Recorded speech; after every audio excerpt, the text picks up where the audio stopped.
ازيكم عاملين ايه؟ يا رب تكونوا بألف ألف خير. اهلا بكم في قناة قلم مسبورة. متنسوش تعملوا لايك وسبسكرايب للقناة. الدرس الرابع، مقارنة الكسور العشرية. اللي هو أكبر منه وأصغر منه يساوي ايه ده؟ طب ما هو ده سهل سهل بس بيلخبط. مثلا هنقارن واحدة واحدة، ولما بنقارن هنقارن من الآحاد مش من الأجزاء، من الآحاد. ما خلاص عرفنا اللي على الشمال وحدات واللي على اليمين أجزاء، اللي على الشمال وحدات واللي على اليمين أجزاء. طيب لما أقارن مثلا أقول لك هو أنهي اللي أكبر؟ 34 و2 جزء من 10 أكبر ولا 34 و178 جزء من 1000 أكبر؟ هتقولي لي ايه ده؟ ايوه طبعا 178 يا ده اكبر. غلط غلط. واحدة واحدة. هنا في العشرات 3 وهنا في العشرات 3. في الآحاد 4 والآحاد 4. ايه ده؟ وبعدين بقى هنا علامة عشرية هنا علامة عشرية، كأنك بتطلع الاختلاف بين الصورتين. هنا 2 هنا 1. دي أكبر. بقى اللي دي مس دي جزء من 10، والجزء من الارقام الكتيره دي اكبر. عايز تقارن بين الاتنين وتخلي دي جزء من 1000 زي التانية دي. طيب جزء من 100 كام؟ مفيش. طب جزء من 1000 كام؟ مفيش. شوفي دي كام. لو انا ما بحبش احفظ، بحب افهم، لو كانت دي جزء من 100 من 1000 ودي جزء من 1000 كده تبقى كده. يبقى ال 200 أكبر ولا 178؟ 200. طب ثواني بس، هو انت زودتي صفرين ليه؟ عشان لو انتوا عايزين تتأكدوا، حضرتك مش بنحفظ وخلاص، احنا بنفهم.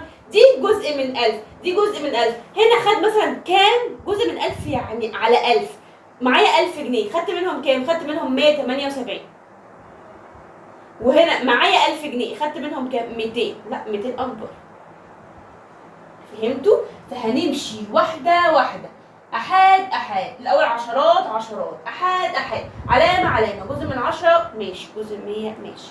تاني 7 و15 جزءا من 100 أكبر. جزء من 100 يعني قلت لكم إيه؟ قبل العلامة صفرين. لو جزء من 1000 قبل علامة 3 أصفار. لو جزء من 10 قبل علامة رقم واحد بس. ده أكبر ولا ده أكبر؟ واحدة واحدة، أحاد أحاد. دي 7 ودي 3، دي أكبر.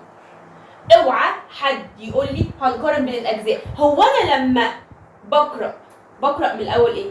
7 و15 جزءا من 100، وهنا 3 و47 جزءا من 100. يعني بقرأ ده الأول، الكبير الأول. لما يكون معايا فلوس بعد الفلوس السليمة ولا بعد الفكة؟ ده انا الفكة دي بحطها على جنب كده. لو هعد فلوس كتير 100 200 300 400 500 مثلا، 501 و2 و3، بعد الفكة بعد كده. هي دي فكة. الأجزاء دي يعني حاجة متقطعة حتت صغيرة، لكن وحدات دي سليمة. وحدة 7 دي 7 سليمة. طيب لو قال لي أنهي اللي أكبر، أنا بديكم كل الأفكار. أكبر ولا 10 1 من 10؟ واحدة واحدة. عشرات واحد عشرات واحد، أحاد صفر أحاد صفر، علامة علامة، صفر وهنا واحد بس. دي أكبر. دي أكبر طبعا. لو عايزة أقارن بين الاتنين، هنا دلوقتي دي جزء من 10 ودي جزء من 100، هقارن بين الاتنين هتبقى 10 ودي واحد. واحد صفر على الشمال ليس له قيمة، صفر على الشمال ليس له قيمة. طيب خليها تاني. لو قلت لك 62 جزءا من 100 أكبر ولا 2 و6 جزء من 10 أكبر؟ هنا 2 هنا 2، هنا علامة هنا علامة، هنا 6 هنا 6، هنا صفر هنا مفيش. دي أكبر. غلط. الاتنين يساوي بعض. فاكرين الحصة اللي قبل اللي فاتت قلت لكم 6/10 هي 60 جزء من 100 هي 600 جزء من 1000. هنا دي كام؟ جزء من 100 وهنا جزء من 10. طب نخليها جزء من 100 زيها، دي 60 ودي 60. 62 جزء من 100 هنا 62 جزء من 100 يساوي. طيب يا مس لو قال لي بقى، لو قال لي مثلا انهي اللي اكبر علامه 6 1 5، انا بديكوا كل الافكار و 615 على 1000. مش لازم، مش احنا عمالين نقول الكسور العشريه يبقى اول لما الاقي كسر اعتيادي اللي هو بسط ومقام، لا هحول. هنا 615 على 1000 يعني 615 جزء من 1000، يعني اهو طالما على 1000 يبقى قبل العلامه كام رقم؟ 3. ادي 1 2 3 علامه. هنا علامه هنا علامه. طب يا مس هنا في الاحاد، ما هو هنا مفيش، حتى لو حطيت صفر هنا برضو مفيش، فمش هتفرق اهو. هنا صفر هنا صفر، هنا علامه هنا علامه، هنا 6 هنا 6، هنا 1 هنا 1، هنا 5 هنا 5. ايه ده؟ بيساوي. ركزوا في التحويلات. طب لو قال لي لا كل دي افكار طالعه من اكبر واصغر يساوي، ايوه شفت بقى. لو قال لي 9 اجزاء من 1000 اكبر ولا 9 اجزاء من 100 ثانيه؟ لا اي حاجه لازم نحولها لعشريه. 9 اجزاء من 1000 ادي 9 من 1000 يبقى قبل العلامه 3 ارقام 1 2 اهو. هنا احاد مفيش، هنا صفر هنا صفر، هنا علامه هنا علامه، هنا صفر هنا صفر. طب وهنا الجزء من 100 كام؟ صفر وهنا 9. ايه ده؟ دي اكبر.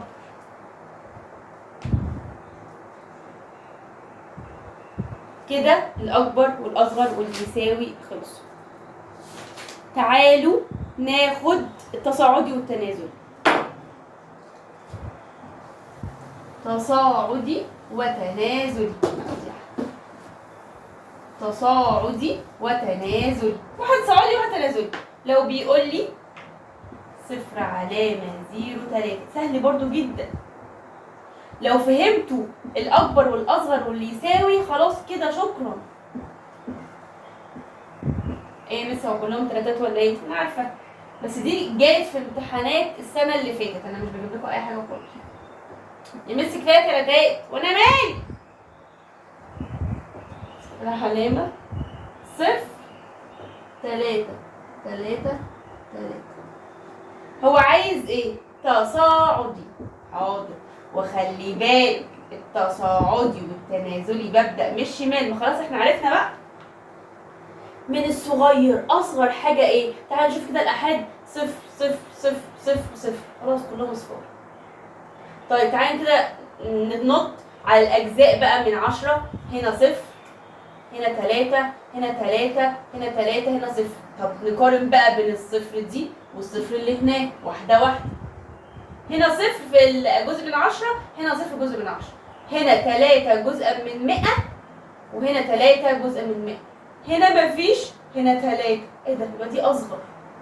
ما خلاص هنا مفيش، هنا 0، لكن هنا ايه؟ 3. لا يبقى دي أصغر. يبقى نشطب عليها ونكتبها في الأول ادي 0 3. طالما كنت بقارن بين الاثنين لا خلاص يبقى نشوف الثانيه. 0 علامه 0 3 3 3، ما هي دي هتبقى اصغر طالما بقارن بينهم هما الاثنين، يعني دول اصغر ناس. خلاص كده شكرا. اللي بعد كده هنا 0 هنا 0 هنا 0، هنا علامه هنا علامه هنا علامه، هنا 3 هنا 3 هنا 3. هنا خلاص كده خلصوا مفيش، يبقى دي اصغر. نشطب عليها عشان ما نشوفهاش تاني. تعالوا بقى كده المقارنه بين الاثنين. هنا 0 هنا 0، هنا علامه هنا علامه، هنا 3 هنا 3 هنا 3 هنا 3. الله، هنا 3 هنا مفيش اهي. نشطب عليها عشان ما نشوفهاش تاني ويبقى دي اكبر واحده. 333 جزءا من 1000. يبان اللي هم شبه بعض، بس لما رتبناهم ما طلعوش شبه بعض خالص. ممكن يبقى في مسألة كلامية وبيقول لك إذا كانت كتلة سيف، واحد اسمه سيف كتلته يعني وزنه، وزنك كام يا واد يا سيف يا 24 و كل دي امتحانات قبل كده 68 جزء من 100 كاف ج م، طبعا كيلو جرام، ده سيف ماشي. لارا مالك وزنك قد ايه؟ 24 و 608 608 جزءا من 1000 دي لارا ماشي. هسيب لكم السؤال ده تحلوه وتكتبوا لي في الكومنتات وعشان اشوف مين اللي حل صح ومين اللي فهم اصلا الدرس. ده سؤال كده في الاخر بيقول لي فإن كتلة نقط هي الأثقل. مين الأتقل؟ يا ترى سيف الأتقل ولا لارا الأتقل؟ وليه؟ كده خلصنا التصاعدي تنازلي، خلصنا أكبر وأصغر ويساوي، ونفتكر اللي هو الدنيا سهلة، هي سهلة بس محتاجة تركيز. بقارن واحدة واحدة، هنا أحاد هنا عشرات هنا عشرات هنا مئات، فبقارن رقم رقم. والسؤال ده يا ريت تحلوه وتكتبوه في الكومنتات عشان اشوف مين اللي فايق معايا ويقولوا اسمكم في الاخر. ما تنسوش تعملوا لايك وسبسكرايب للقناه. يلا باي.